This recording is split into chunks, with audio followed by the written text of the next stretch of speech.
LaraChat. It's episode 35, and I'm hosting it this time because Sean and Eric aren't around.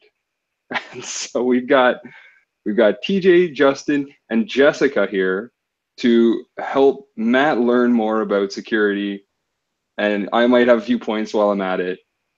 But we're going to talk about Laravel security, just general practices, what works best for you, what has proven to not work for you, all the ins and outs of developing applications in the modern world and trying to keep them as secure as possible. So I think we can start with some basic points about what do we do outside of what Laravel does for us. There's something outside of that? No, Yes.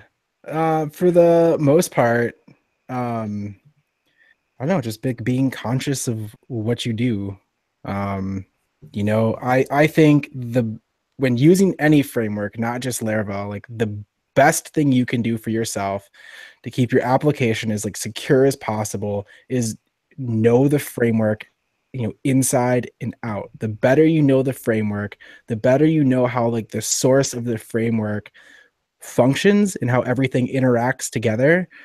That will allow you to like really know what you're doing, to be able to like lock down your application more.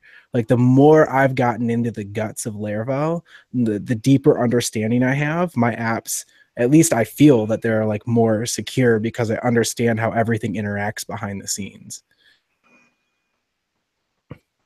What about you guys?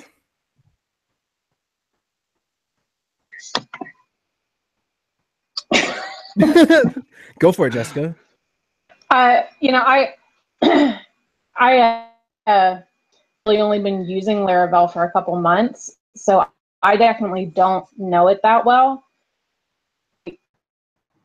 Refer back to the documentation and stuff. I've noticed there's some tools I've seen lately, like your third-party dependencies, and the one that I'm thinking of, I can't remember the name, but I know yet. But I saw that recently GitHub will notify you if like you're using something that has a known security. That's have you guys seen that? Yeah, I actually use Sensio Labs actually puts out the dependency checker for PHP, and that is part of my CI system. So anytime you push to a branch or open a PR or tag a release, like anything you do, it'll run the command that checks it all against Sensio Labs. Like they have like a centralized database of all that stuff. I think that's a great tool. Is that the same thing that GitHub?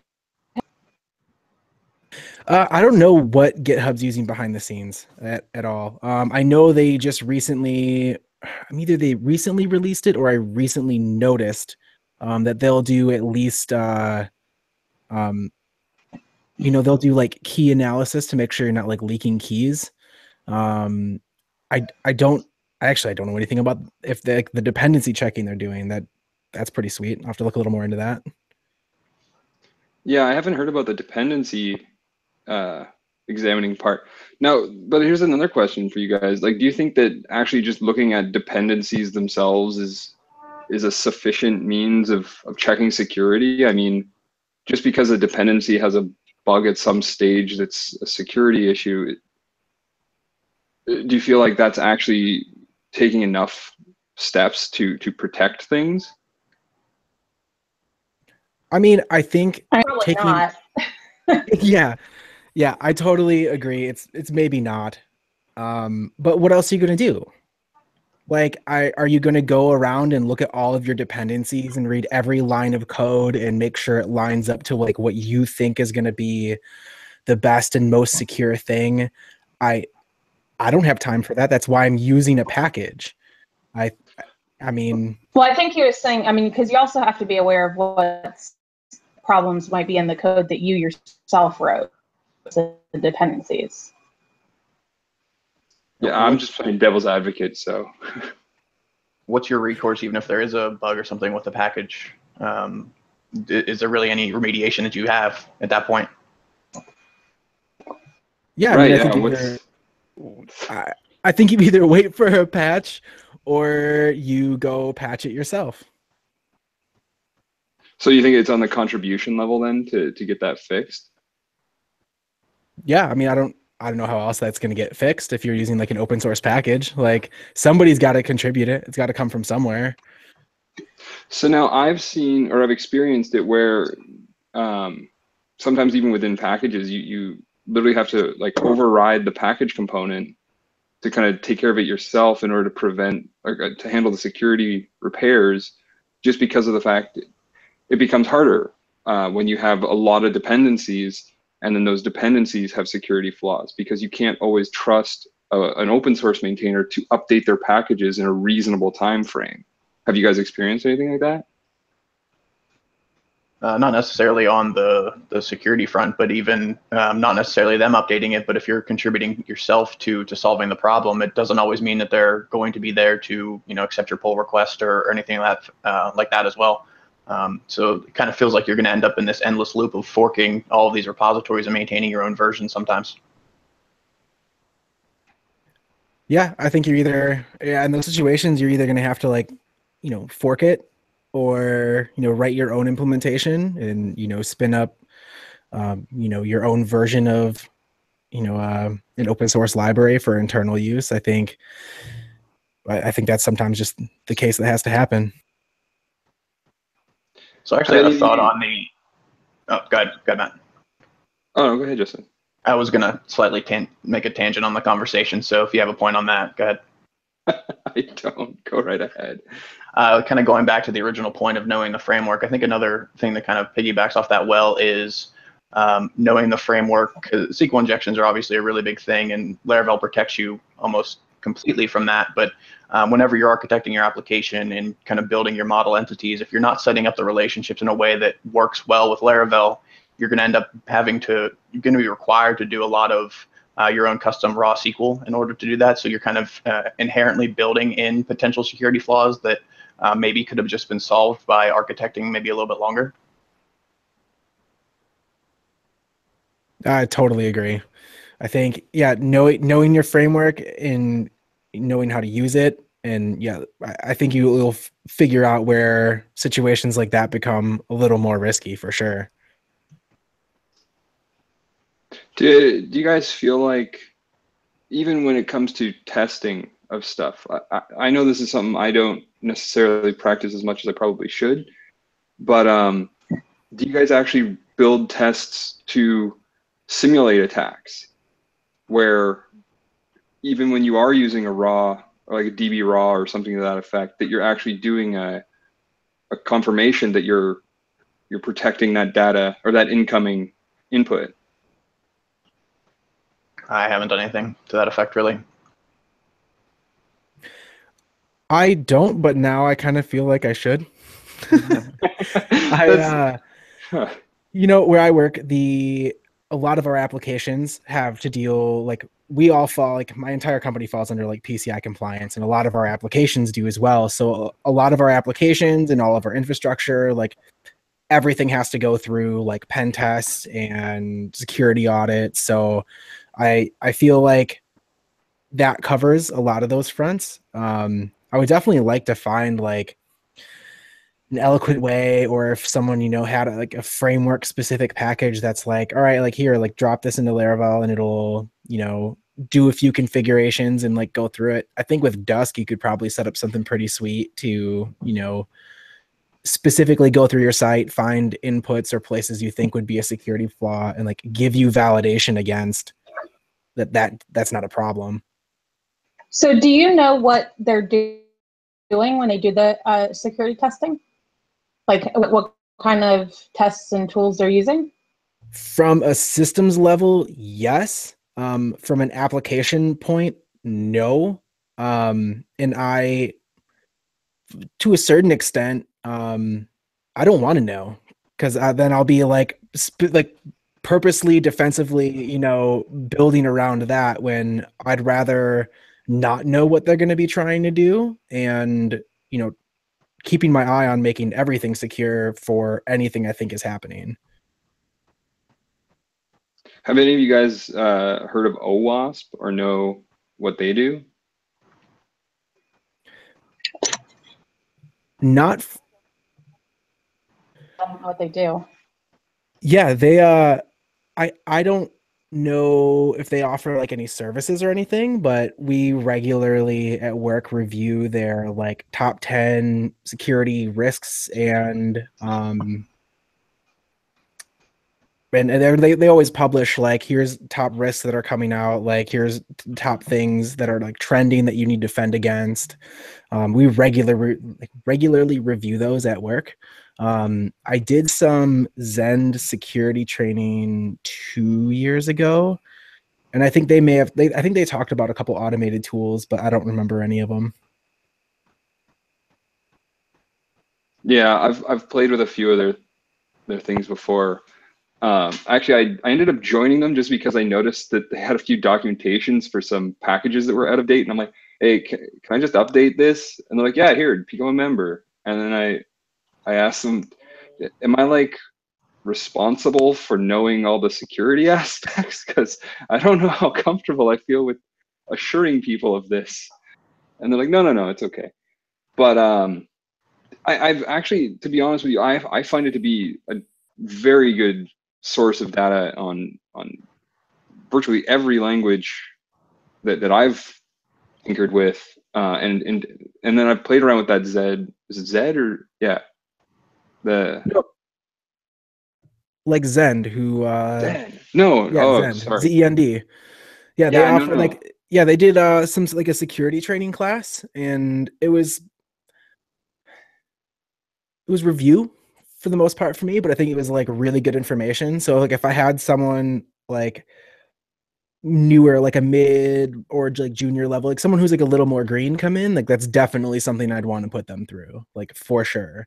And then we have quarterly roundtable discussions across our whole IT department about the like OWASP 10, like at least every quarter.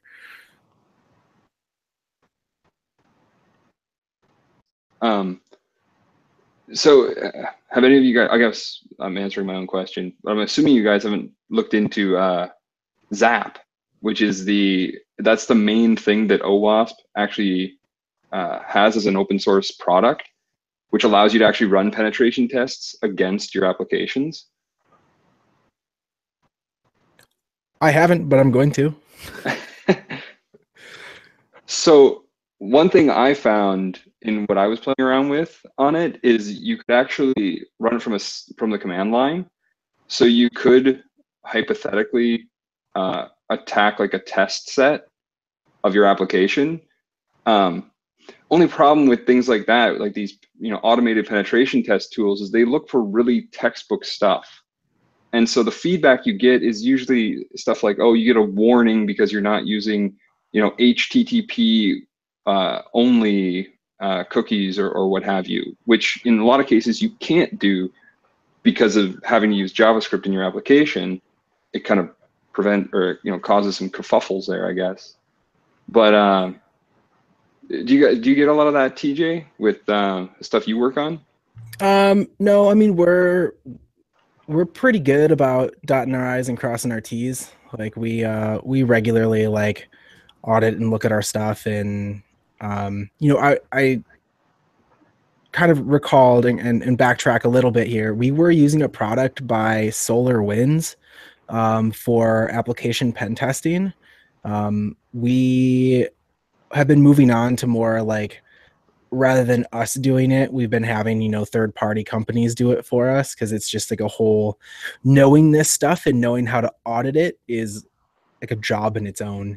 So I'd rather have someone who's a little more qualified than me, and not necessarily just like some tool throwing up, oh, you should enable HTTPS only cookies. Yeah, I know. They are. Any of the pen testing tools that you guys have used, how do they handle just your basic routes and kind of just what every page and the potential vulnerabilities there? Do you have to provide them definitions of all the URLs of your site, or is it able to kind of pull a Google, I guess, and index the site on its own? The ones I had, you provided like we just generated a like here's a bunch of routes to test, and we would just make sure it's like something of anything, and we'd spin up like seed data of test users and kind of give like a realistic data like spread of data, and then provided a bunch of routes, and it would go through and try to do SQL injection, try to do some cross-site script stuff. Okay. Yeah, I think that's how most of them generally work. Is it you give them like a base point or a selection of base points and a few bits of criteria on them. Um, have any of you guys ever done a sort of testing once you're past the point of authentication? So as if somebody actually got into the application, what's the sort of damage they can do, and then you sort of damage control within that? I think maybe the interesting question there is, has anybody actually run into situations where Laravel fell short on security, right? If you're following the Laravel paradigm, does it meet all of those needs? I've never had any issues. And to Matt's question, yeah, I definitely like let it get past the auth into like, let's say it's like some CRUD admin backend. Yeah, I'll let it auth in and get through and like actually test the forms in there, because that's a real problem. Like that, if someone's logged into an admin and some Chrome plugin they have is like going around doing stuff, like that's an area you got to watch out for too. It's not just like testing against if they can get in, it's testing against additional abuse once they're in, and have now all the controls to do stuff with accounts. And if it's like a higher stakes situation, well, like that's a problem. Of course. Have you so I guess like what I'm trying to go off on that is I guess it's a question of protecting against not just attackers, but it's also looking at essentially uneducated users who might be clicking around in or expected ways, causing breakage and stuff like that. Do you guys feel like that's a security concern, or is that just kind of usability concern? It can be both. Like it can definitely be both. If someone's like clicking around and discovers man, didn't that like just happen with Bitcoin and like a Bitcoin wallet? Like someone accidentally locked out like locked a whole bunch of people's wallets, and they lost like $30 million or something that are just gone. I wouldn't be surprised if that happened, given everything to do with Bitcoin. But I didn't read about that. Yeah, like it was, okay, so someone in chat was correcting me. It was Ethereum, not Bitcoin. But yeah, someone was in a wallet, and I don't remember the circumstances, but they accidentally locked everyone's wallet on that service. So I think it can totally be a usability concern and or a security concern if it's affecting, somebody else. What about file system stuff?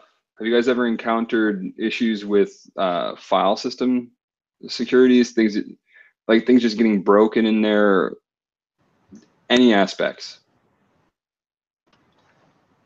I haven't with Laravel. That happened to me heaps with WordPress. So I after moving over to Laravel, I haven't had any trouble with that. But yeah, like a WordPress site would get infected, and now all like half the PHP files are all infected with stuff, and user uploads. There's stuff everywhere. How about you, Justin?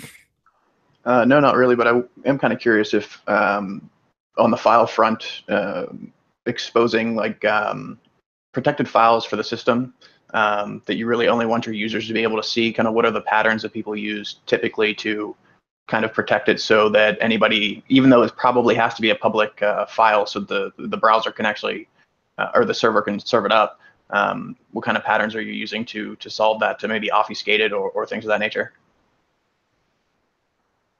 Are you talking like more of like a file name front, if we're like hashing someone's like files against their username or something, to, like, so you don't know like what files go to what account or what they might be?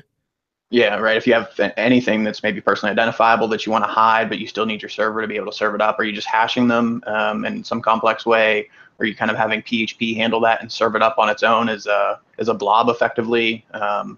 Those types of things. I think I've used a little bit of all of those approaches. Like I try to, anything. I might hint in the name of like what type of file it is, or like this is for like it's some sort of hash hyphen avatar. Like that way, like I know what it is. But I try to keep a lot of that like behind the scenes, so in case someone gets like file system access or somehow gets the ability to just like list the file system, it's not really identifiable outside of like what type of file it is. And then maybe have nice names that are like exposed to the individual user. Yeah, I've done a few things, I guess. I don't know if they're the best practices at times, but I've done it where, because every file was considered intellectual property of different organizations, I had it all collected on a non-public S3, and it would actually pull the file out, confirm, and then only allow specific users to download those files. So that way it wasn't like you couldn't even potentially crawl anything because it was completely locked off. That's typically my workflow now. Is like really with like high availability, I can't really store it on the same server. I've got, an unknown number of instances of my application running. For file system stuff, like I have to store it in S3, and yeah, I'm going to lock that down as much as possible. Have you guys ever had to go through like S3 stuff and actually modify the protocols or whatever? Or I can't remember what the policies or whatever they are. Have you ever had to do major updates on those to improve security and stuff like that? Like, or go from public to private and things? I've not ever had to transition between the two. Like it's for the most part, it's either like what I'll typically do is I never really expose it publicly. I let the applicant, like everything is always private, and I let the app expose things publicly. So if I'm like, have a public URL that's like serving an image, it'll go through my application and it'll actually like basically proxy it over to S3 so that I can handle any additional security concerns like through the application side.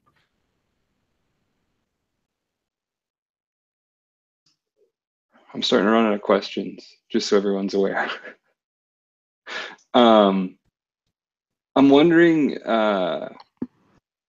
how many times, and this doesn't have to just be Laravel, but how many times have you guys encountered, and this even relates to APIs too, because I've seen this before, where people have left debug modes on, and how much data is dumped out of those things, even in production sort of stuff too.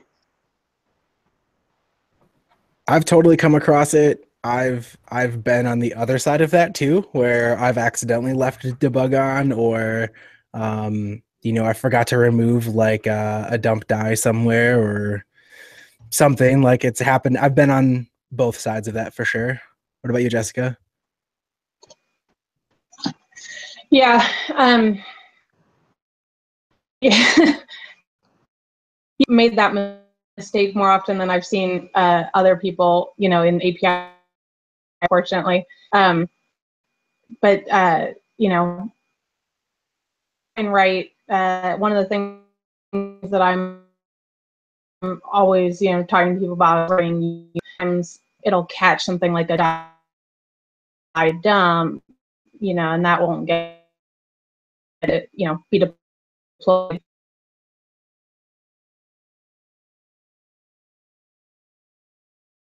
So whether we can very,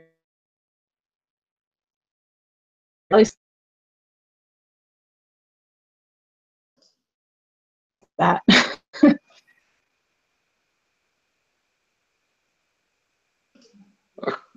sorry, Jessica, I missed most of that because I think it was phasing in and out, and I don't know if any of us were like. Sorry. That's okay. It was more of a, huh? Am I the only one seeing this? Yeah. That kind of thing happened there. Yeah, I think I just posted there too. Is it just me? Like, I don't know. Sorry. I know. Yeah. I think the gist of what you were trying to get at is you try to like build in controls that prevent that from getting, out to production.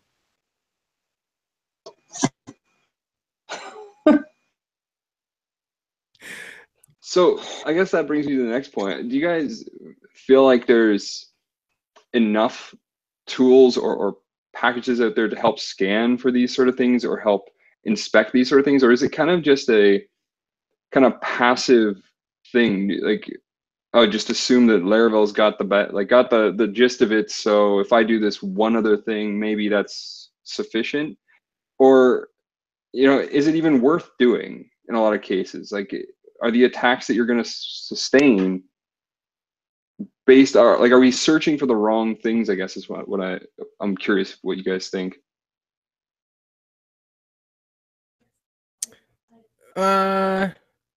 Potentially. I think some of it is, just things like keeping up with like the OWASP 10. Like, I think that gives you a lot to look for. Yeah, it's security, I think, is a hard thing unless you've been bit by it. And I think it becomes a lot more important. I think a lot of developers don't have, it's just like not a thing that's in their mindset as they're developing it. I think a lot of people just kind of are like, oh yeah, like it's good to go. It'll cover it for me. I think it takes, I think it takes you getting bit by it before to have that in the forefront of your mind to constantly be, looking for new things, keeping up to date on security concerns, and, coding defensively and proactively against attacks. Do you guys think there's a certain level of complexity that's kind of required for a lot of apps in order for a lot of the security concerns to actually be security concerns? I think, I don't know exactly how the saying goes, but effectively we're just glorified CRUD builders, right?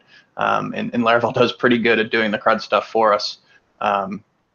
So is there some sort of complexity that's needed that goes kind of beyond the traditional CRUD paradigm that's required to have maybe a little bit more worry in these topics? I totally agree. I think if I'm doing like really, I think yeah, I think if I'm doing like lower level, like, no, it's all good. If I'm doing like lower level, like CRUD stuff, I'm definitely not like as concerned because I'm using stuff in the framework that's really straightforward. The easier it is to understand, I think the easier it is to, have like, understand where those holes can be. And when things get more complex, I definitely start thinking about security more.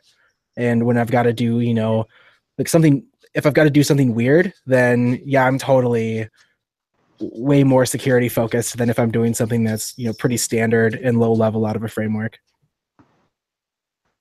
Go for it, Jessica. Okay, I'm going to try this again because I was actually going to say,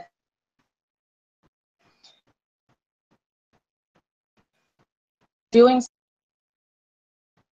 some of your trying to solve that problem, and you're more likely different practices.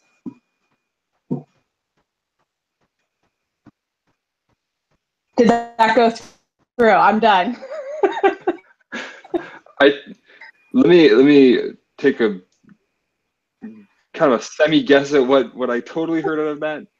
Are you saying are you saying it's better to just follow the same practices all around to keep the rhythm in place, or is it? Hang on.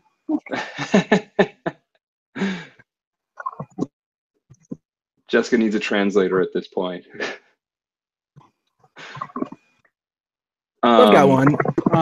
What do you guys do, or what have you seen done to help keep up, or like what tools do you use, or what kind of like workflows do you use to like keep up to date with the packages that you're working with, or with the framework that you're working with, like be it like Symfony or Cake or Laravel? Like how do you keep up with, you know, security notices? Like, all right, this got a patch for this security. Like, when do you know when to update your dependencies, or like what's your workflow look like to keep your dependencies up to date, to make sure that, you know, it's one thing for a package to have a security flaw. It's another thing to know the security flaw is there, or know that they've patched it and it's ready to update. Like, what do you guys do to keep on top of that?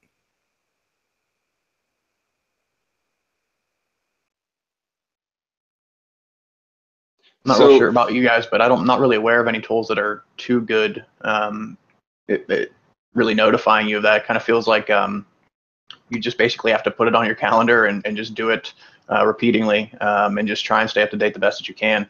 Maybe I'm missing some things out there that are available, but it's definitely the biggest challenge. I think even just at the base Laravel front is just keeping up to the latest, or as close to the latest as you can, version of Laravel, let alone all the packages you might be using.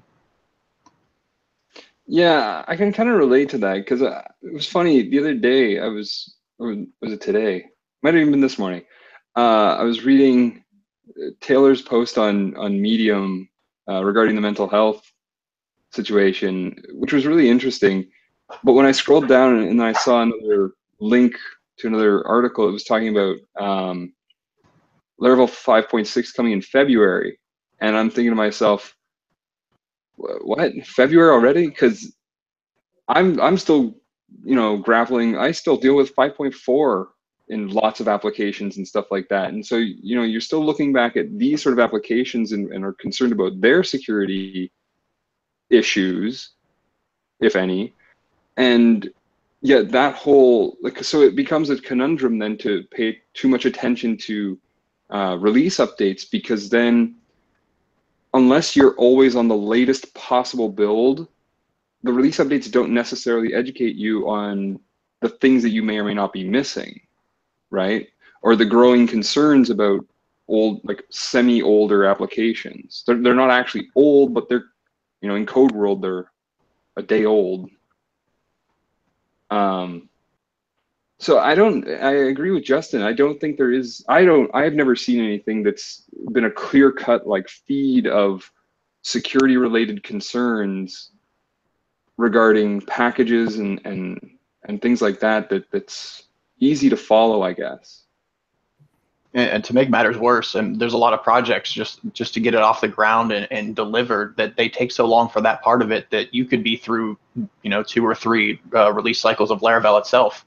Are you constantly updating that and potentially having to rework some of your code in order to get on the latest release, or what does that workflow look like? Yeah, for me, like I try to keep as evergreen as possible. Like the company I work at right now, we've definitely got apps that are like locked on certain versions because of the way that developers did some of their implementation. It is way too hard to rip out what they did to upgrade the version. Recently I was working on a rather large API, and that was I was about halfway through it when 5.5 came out, and I definitely stopped whatever I was doing when it came out and updated that app, and then updated any other app that I could easily.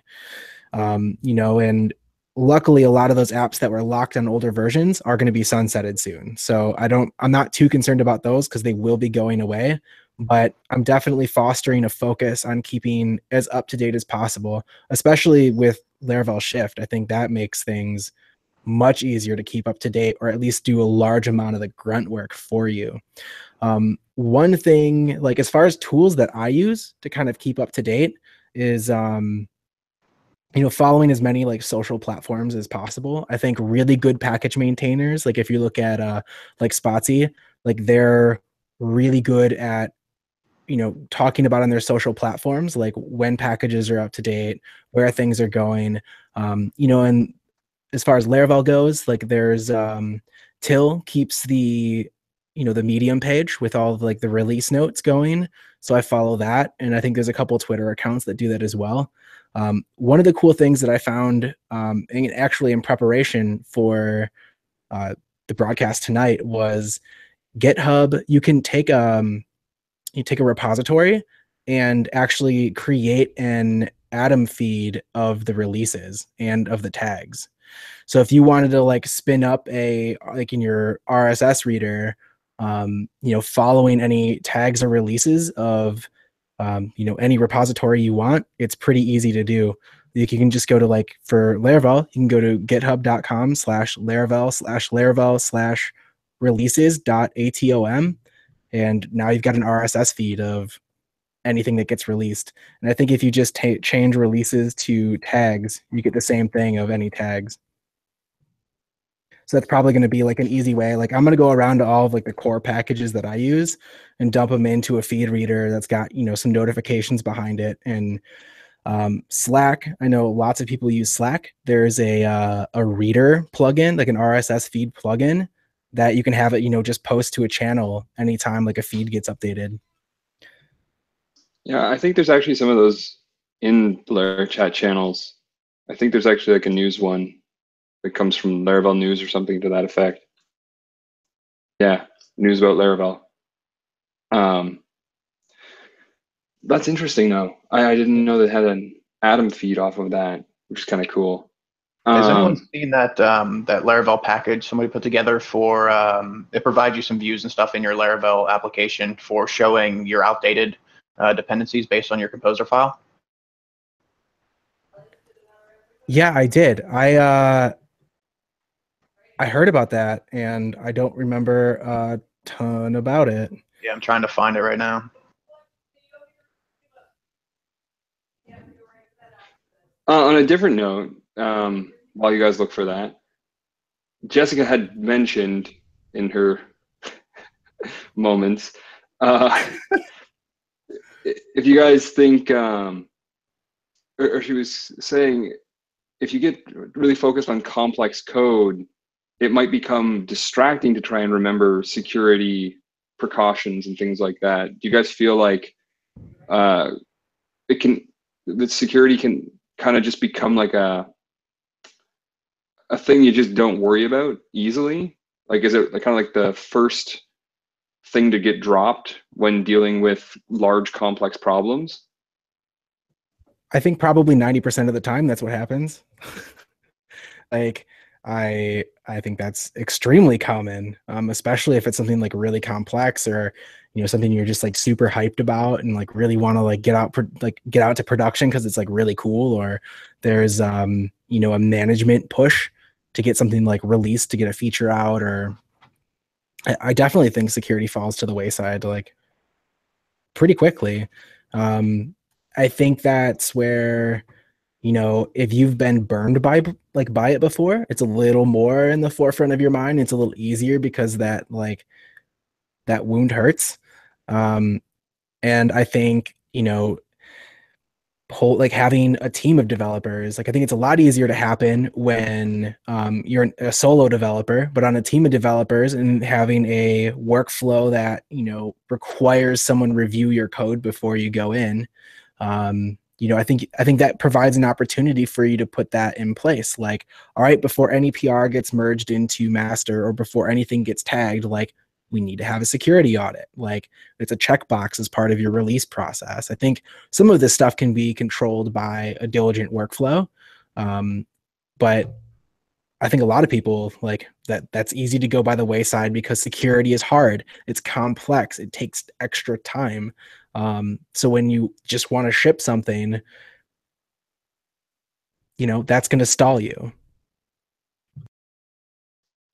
Do you guys have any of you come across a good set of guidelines for doing a security audit within your own applications or within your own code reviews? Because, I mean, there's one thing to have, like, a general security audit of an application, but have you ever had a very simple, like, here's the 10 things to look for when you're doing your code reviews regarding security?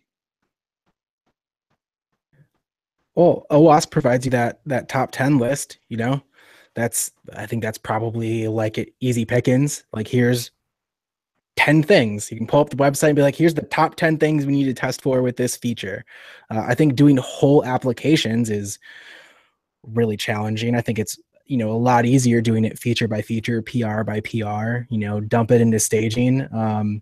I think it can be split between looking at it on a code level and looking at it through a QA process.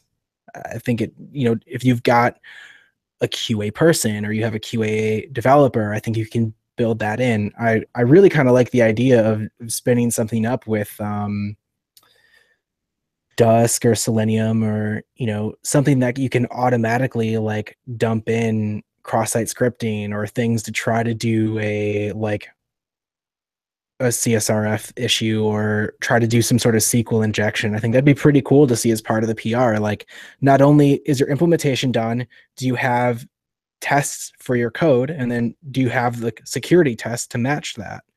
I think that'd be interesting. TJ, do you have the link to the OWASP 10 things, or the top 10 things to look out for right now?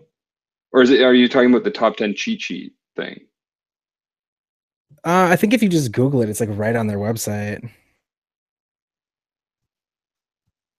Yeah, as I'm typing it in, Google's like, here it is.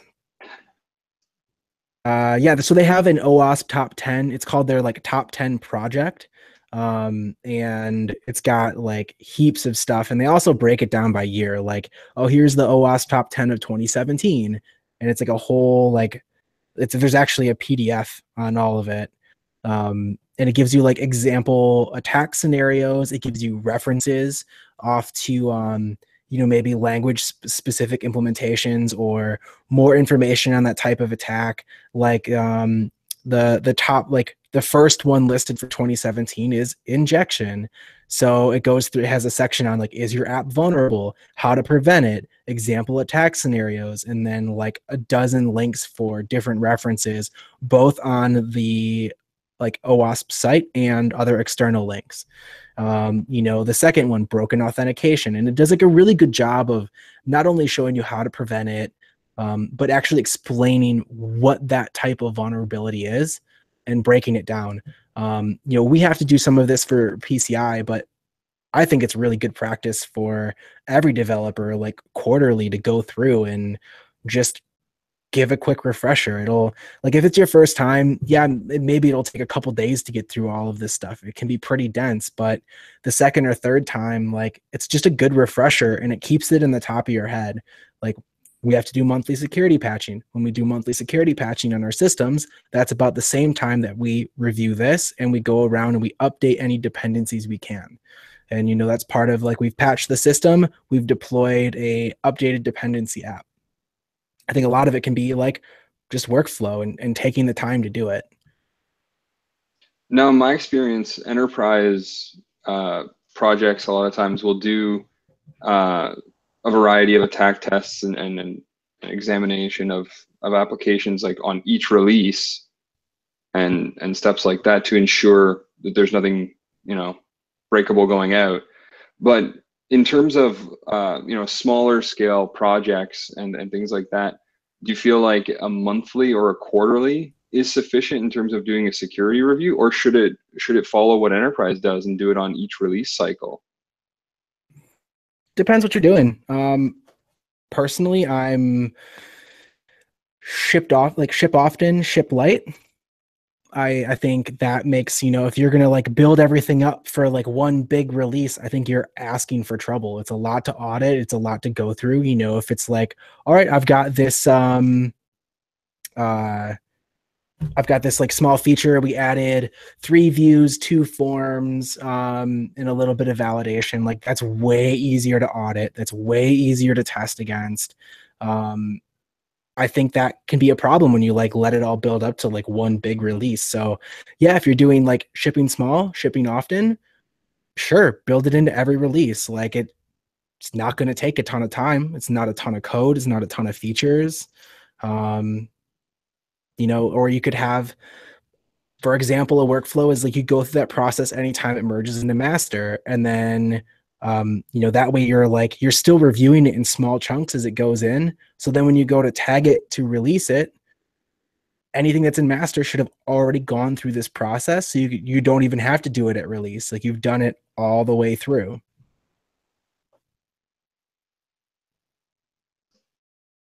That's a good point.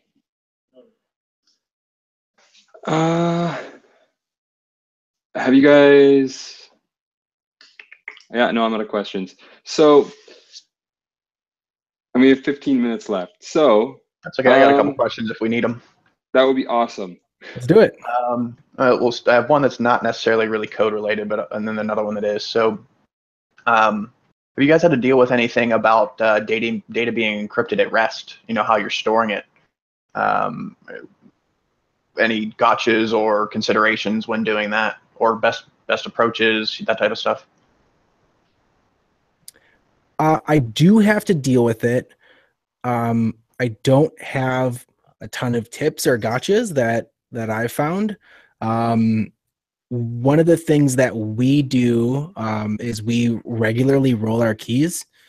So when we have an application that has data at rest, as part of that application, we'll ship a like an artisan command that'll let us roll the keys. So we'll basically put in there an array of all the columns and tables. We'll have like some sort of configuration behind it that we know all of the encrypted columns, and we can like really easily roll the key because it'll just loop through and do all of that.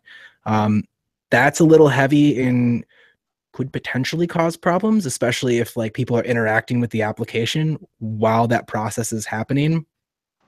I've seen some other interesting workflows where it's like passwords aren't really encrypted, but they're hashed, but it's like, all right, like the next time they access it, when you resave it, you encrypt it with the new key. So anytime something's accessed, it's re-encrypted with a different key on the fly.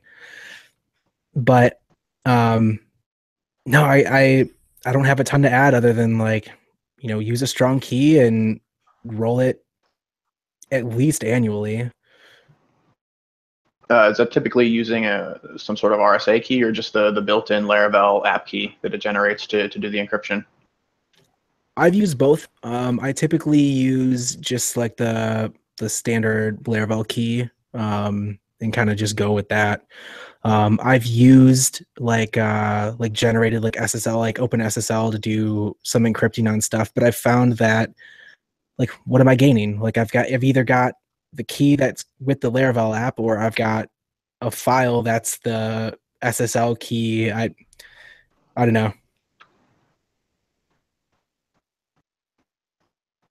I've never done either of those things.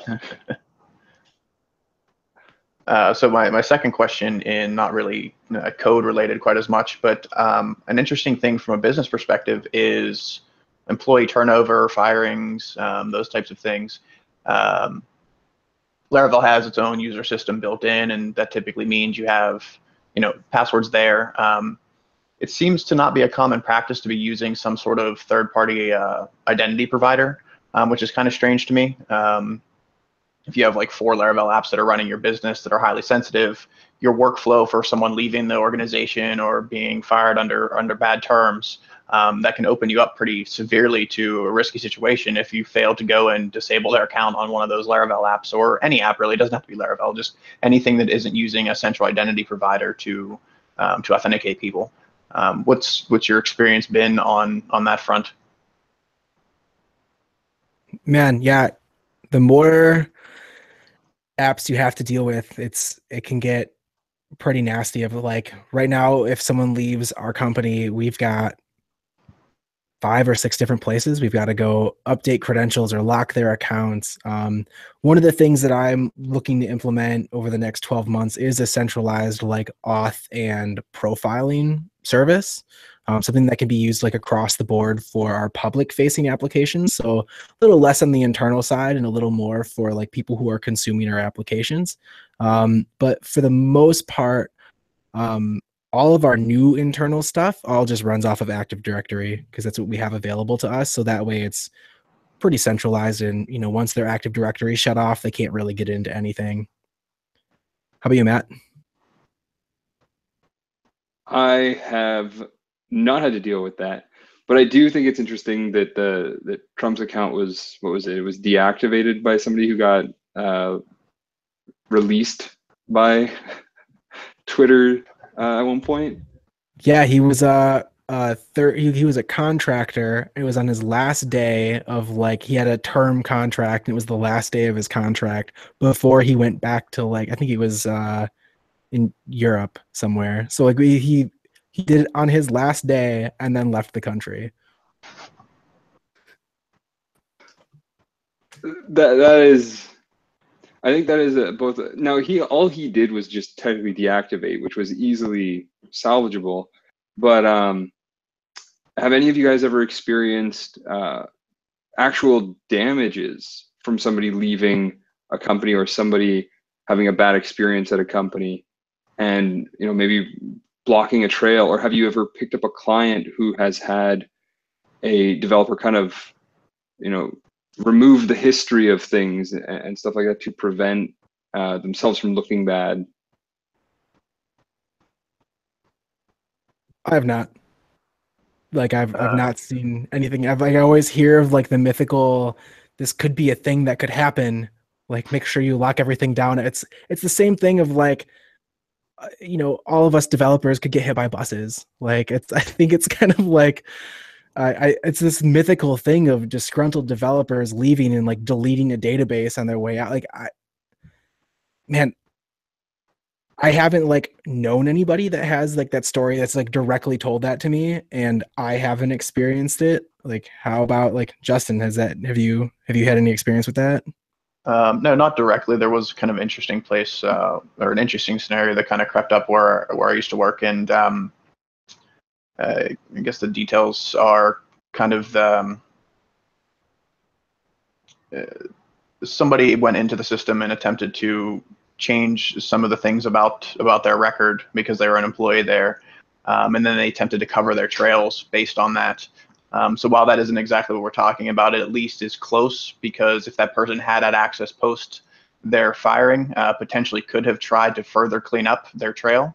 So kind of close, I suppose.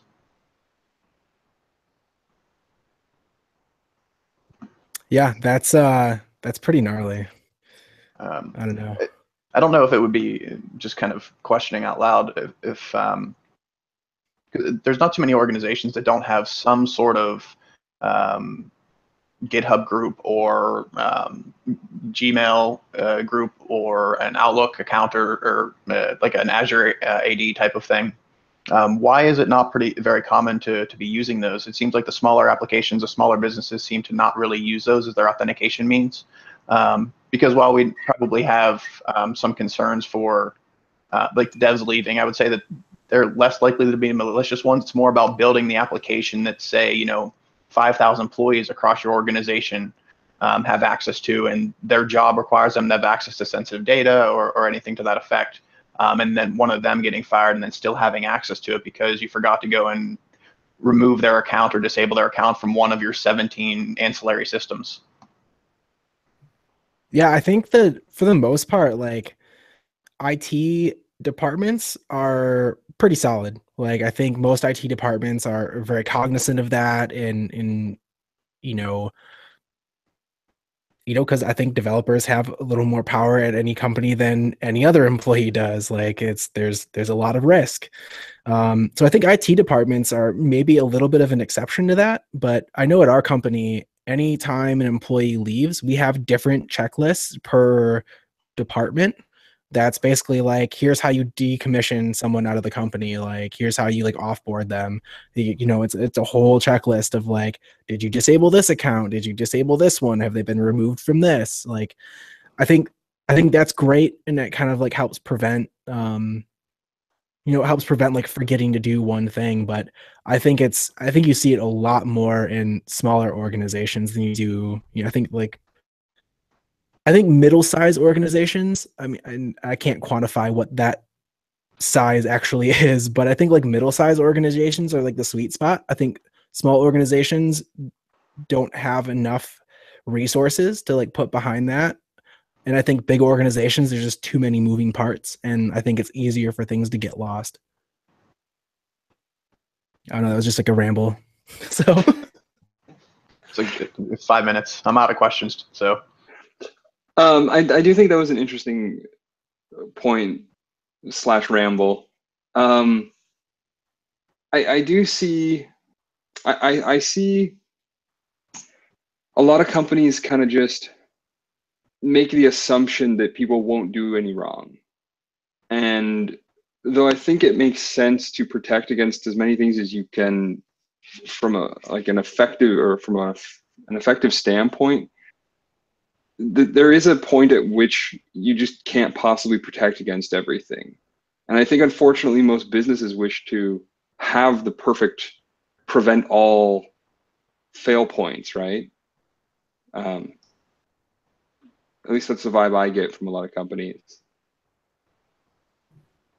no, I think if someone wants to do something, they're going to figure out a way to do it. Like, I think if someone wants to do damage, they could do it and then leave. Like, I mean, like, do it and then quit rather than, get fired. I think there's a little bit of a difference between the two, but I agree. Like, I like to assume the best of people, and I think a lot of other people do. Yeah, I don't know. It's tough, but I think a lot of places could do more to prevent this issue, but you're definitely like, nothing's going to be foolproof. Like, there's no way. Until the robots take over. Right? Well, they'll track everything. And so, I mean, we've already built them blockchain. So we already know that they'll track every intricate detail that we do, and they'll know what we've done. Yeah, This is getting like creepy and like Orwellian and like a little like dystopian. Like, I don't know, man. No, I think to kind of like sum things up, I think security is really hard. I think it's really hard to get it right. I think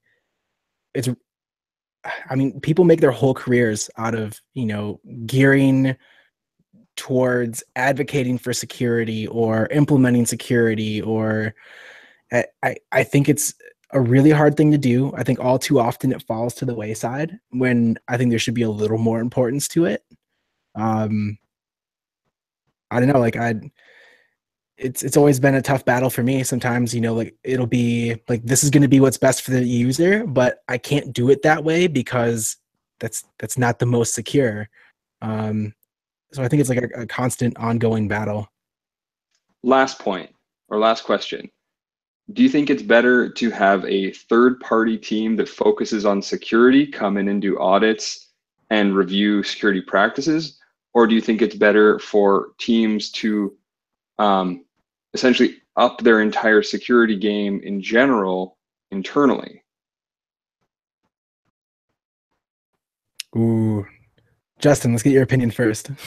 I don't know if I would necessarily say the third party is required, but I would maybe think that a dedicated security person might be ideal, because I think one of the hardest things about being a dev is the technology is just moving so fast underneath you that it's intimidating sometimes just to try and keep up with the latest standards in PHP and the latest standards and I mean standards just in solving problems or providing a product that the user wants to use, or Vue.js or whatever the next framework is.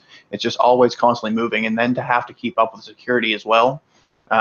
Sometimes it can be a little daunting, and having somebody that's just be able to focus on that is a primary purpose of their role. I think maybe would be an ideal situation to me, where they might still be a dev, but they're focused on security, and then we'd be upping our security game a little bit to not make their lives a nightmare, but it wouldn't be the primary focus of the application builders per se. I think a dedicated security advocate can go a long way. But I think, of course, I think the best way would be to have both.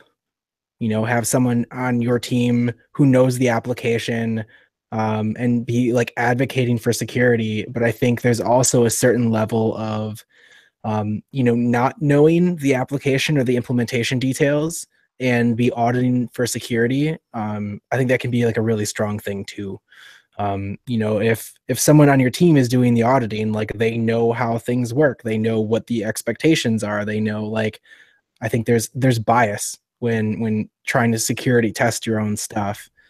You know, it's like if I implemented a feature in a UI, I'm gonna take the right workflow. I know what buttons to click. I know what inputs to fill in. Like having someone, you know, who doesn't know anything about it clicking around, they could totally click some weird random combination of things, and now they can see somebody else's account. Like how many times does that happen where it's like, oh, it works on my machine? It's not your machine necessarily. It's you doing the clicking. Exactly. Well, I think that's a good viewpoint on a variety of security issues. I think there's been a lot of takeaways. I know that I'm going to literally re-listen to this and take notes because there was actually some really good points. I know that Jessica wanted to make a few more points, but she's had a variety of connectivity issues. So maybe we'll get her on the next show to provide us a little follow-up on some of this. But I want to say thanks to everyone for coming out and doing the show. So thanks, guys. Thanks, guys. Hopefully I'll join you here maybe next week. We'll see. Wicked. Yeah, that'd be great. I had a great time. Thanks. Bye, everyone. See ya. Bye.